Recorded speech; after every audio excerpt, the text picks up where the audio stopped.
Unit 6 chapter 10 web optics कला संबद्ध स्रोत। उन स्रोतों को कला संबद्ध स्रोत कहते हैं जिनसे उत्पन्न तरंगों की आवृत्तियाँ समान होती है तथा जिनके बीच कालांतर समय की सापेक्ष नियत बना रहता है। शर्तें: पहला, दोनों से उत्पन्न तरंगों की आवृत्तियाँ समान हो। दूसरा, दोनों तरंगों के मध्य कालांतर समय के सापेक्ष शून्य अथवा नियत हो। स्थायी व्यतिकरण की शर्तें: पहला, दो तरंगों कला संबद्ध हो। दूसरा, दोनों प्रकाश स्रोत जिनसे तरंगें उत्सर्जित होती है एक वर्णी हो। तीसरा, दोनों प्रकाश स्रोत एक दूसरे के अत्यंत निकट हो। चौथा, दोनों प्रकाश स्रोत अत्यंत संकीर्ण हो। पांचवा, दोनों प्रकाश स्रोत लगातार प्रकाश का उत्सर्जन करें। छठवां, यदि तरंगे ध्रुवित हो तो वे ध्रुवण की समान दशा में हों। सातवां, दोनों तरंगों के आयाम लगभग समान हों। व्यतिकरण और ऊर्जा संरक्षण: माना दो कला संबद्ध स्रोत से उत्पन्न प्रकाश तरंगों के कारण किसी बिंदु पर प्रकाश की तीव्रता क्रमशः I1 और I2 है। यदि दोनों तरंगें व्यतिकरण न करें तो उस बिंदु पर कुल तीव्रता I = I1 + I2 समीकरण है। किंतु यदि दोनों तरंगें समपोषी व्यतिकरण उत्पन्न करें तो उस बिंदु पर अधिकतम तीव्रता I maximum = I1 + I2 + 2 × √I1 I2। यदि दोनों तरंगें विनाशी व्यतिकरण उत्पन्न करें तो उस बिंदु पर न्यूनतम तीव्रता I minimum = I1 + I2 - 2 √I1 I2।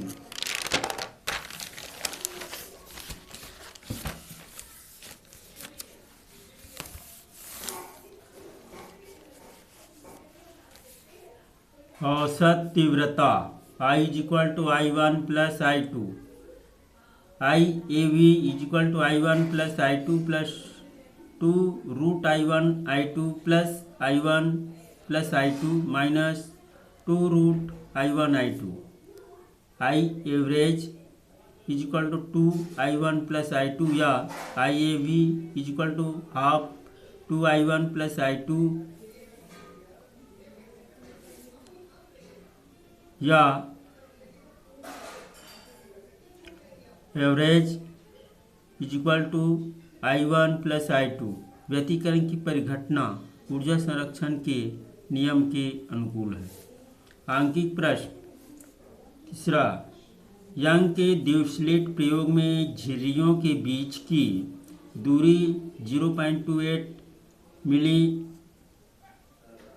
है तथा पर्दा 1.4 मिलीमीटर की दूरी पर रखा गया है। केंद्रीय दीप्त पिंज एवं चतुर्थ दीप्त पिंज के बीच की दूरी 1.2 सेंटीमीटर मापी गई है।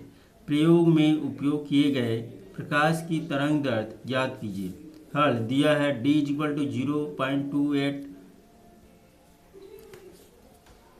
Millimetre, 0.28 × 10⁻³ metre, D = 1.4 m, x = 1.2 centimetre, 1.2 × 10⁻² metre, n = 4। Formula x = n λ/d/d, λ = x/d/nd, = 1.2 × 10⁻² × 0.28 × 10⁻³ 4 × 1.4। सरल करने से में प्राप्त होता है 0.06 × 10⁻⁵ मीटर या 600 × 10⁻⁹ m = 600 नैनोमीटर। पांचवा, एक दूरदर्शी के विदृश्यक का व्यास 0.1 मीटर है तथा प्रकाश का तरंग दैर्ध्य 6000 एंगस्ट्रॉम है। उसकी विभेदन सीमा कितनी होगी? फार्मूला विभेदन क्षमता = 1.22 λ/d, λ = 6000 angstrom 6000 into 10 power minus 10 m d is equal to 0.1 metre. विभेदन क्षमता 1.22 into 6000 into 10 power minus 10 by 0.1। इसको हल करने से हमें प्राप्त होता है 7.32 into 10 power minus 6 रेडियन।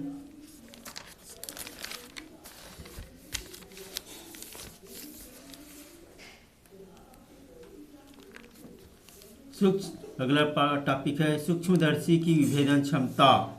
इसके लिए पहला किरण आरेख, अभिदिशक, माध्यम, वस्तु। दूसरा विभेदन क्षमता हेतु सूत्रकणिगमन। सूक्ष्मदर्शी की विभेदन क्षमता का निर्धारण दो बिंदुओं के बीच की उस न्यूनतम दूरी से किया जाता है जिससे वे वस्तुएं सूक्ष्मदर्शी से देखे जाने पर अलग अलग दिखाई दे सकें। एक बीस के अनुसार सूक्ष्मदर्शी द्वारा विभेदित की जा सकने वाली दो बिंदुओं के बीच की न्यूनतम दूरी निम्न समीकरण द्वारा दी जा सकती है। d = λ/2 mu sin theta. समीकरण 1 से सूक्ष्मदर्शी की विभेदन क्षमता = 2 म्यू sin थीटा/λ। राशि 2 म्यू sin थीटा को सूक्ष्मदर्शी का आंकिक द्वारक कहते हैं। नेत्र के लिए 2 म्यू sin थीटा = 0.004 होता है। उपरोक्त सूत्र से स्पष्ट कि सूक्ष्मदर्शी की विभेदन क्षमता अधिक होगी यदि पहला लैम्ब्डा का मान कम हो, दूसरा आंकिक द्वारक 2 म्यू sin थीटा का मान अधिक हो, तीसरा सूक्ष्मदर्शी की विभेदन क्षमता को बढ़ाने के लिए विशेष प्रकार का अभिदृश्यक जिसे तेल निमज्जन अभिदृश्यक कहते हैं प्रयुक्त किया जाता है। इस प्रकार के सूक्ष्मदर्शी से देखी जाने वाली वस्तु को वायु में रखने के बजाय अधिक अपवर्तनांक वाले द्रव में रखा जाता है।